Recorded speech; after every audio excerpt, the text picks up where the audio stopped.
আমন্ত্রণ news 24 sports লাইটে আপনাদের সাথে আছি আমি শাহরিয়ার বাবু। চলুন দর্শক জেনে নেই আজকের খবরের বিস্তারিত রিপোর্টে। সাইফুদ্দিনের প্রতিফলন দেখছেন ইমরুল কায়েস। এবার সাইফুদ্দিনকে নিয়ে মুখ খুললেন ইমরুল। এভাবে আশা দেখিয়ে ছেলেকে ছুঁড়ে ফেলার কঠিন জবাব দিলেন তিনি।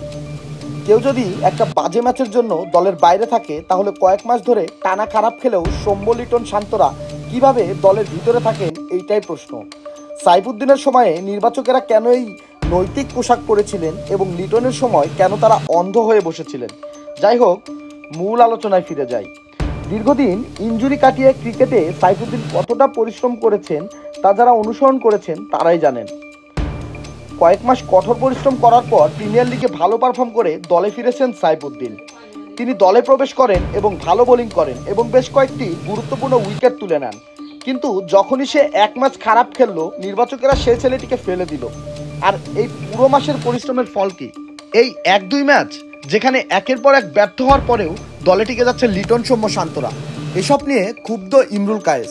তিনি বলেছিলেন যে তিনি একটি ম্যাচে ভালো পারফরমেন্স করতে পারেননি, এমনকি সেই সিরিজের একটি ম্যাচে আরও খারাপ পারফরমেন্স করেছিলেন। তারপর দেখলাম সে দলে নেই এবং ম্যাচে খারাপ পারফরমেন্সের পর একজন খেলোয়াড়কে বাদ দেওয়াটা খুবই দুঃখজনক। বিপিএল এসে খুব সুন্দর পারফরমেন্স করেছে। আমার মনে হয় ডেথ ওভারে যদি ভালো কোনো বলার থাকে বাংলাদেশ টিমে সেটি সাইফুদ্দিন। 2019 বিশ্বকাপে একই ভাগ্যবরণ করতে হয়েছিল ইমরুলের। ভালো পারফরমেন্সের পরেও কম্বিনেশনের কারণে বিশ্বকাপের দল থেকে ছিটকে পড়েন তিনি।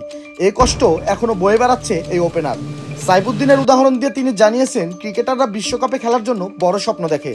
এভাবে শেষ মুহূর্তে ক্রিকেটারদের বাদ পড়া ক্রিকেটের জন্য অশুভ সংকেত বলে মনে করেন ইমরুল। ইমরুল বলেন, একটা প্লেয়ার অনেক স্বপ্ন দেখেন বিশ্বকাপ খেলার। বিশ্বকাপ কিন্তু একদিন 2 দিনের স্বপ্ন না। তাই সাইফুদ্দিন যখন থেকে ফিট হয়েছেন, বিপিএলে ভালো পারফর্ম করেছেন, তখন থেকে তিনি স্বপ্ন দেখা শুরু করেছে বিশ্বকাপ দলে খেলবেন। বিশ্বকাপে কি করবেন, কিভাবে খেলবেন, সব চিন্তাই ছিল তার ভেতরে। আর আপনারা এক ম্যাচ বিবেচনা করেই তাকে যে বাদ দিয়ে দিলেন, এটা আমাদের দেশের ক্রিকেটের জন্য একদমই ভালো না।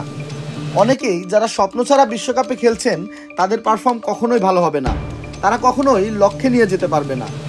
সবশেষ সাইফুদ্দিনকে তিনি দুর্ভাগা বলেছেন। সাইফুদ্দিনের দুর্ভাগ্যকে আখ্যা দিয়ে তিনি বলেছেন শুধু এই বিপিএল না, অনেক বিপিএলেই তিনি ভালো পারফর্ম করেছেন, অনেক ঘরোয়া লিগেও তিনি ভালো পারফর্ম করেছেন, প্রমাণ করেছেন। সব দিক দিয়েই দল থেকে বাদ পড়া তার জন্য অনেক বড় দুর্ভাগ্য, এছাড়া আর কিছুই হতে পারে না। তবে একজন দর্শক আর ক্রিকেটার হিসেবে আমার কাছে মনে হয় সাইফুদ্দিন দলের জন্য অনেক ভালো একটা অপশন ছিল। তবে কি আবারও দলের প্রয়োজনে বিশ্বকাপের মঞ্চে ফিরবেন সাইফুদ্দিন?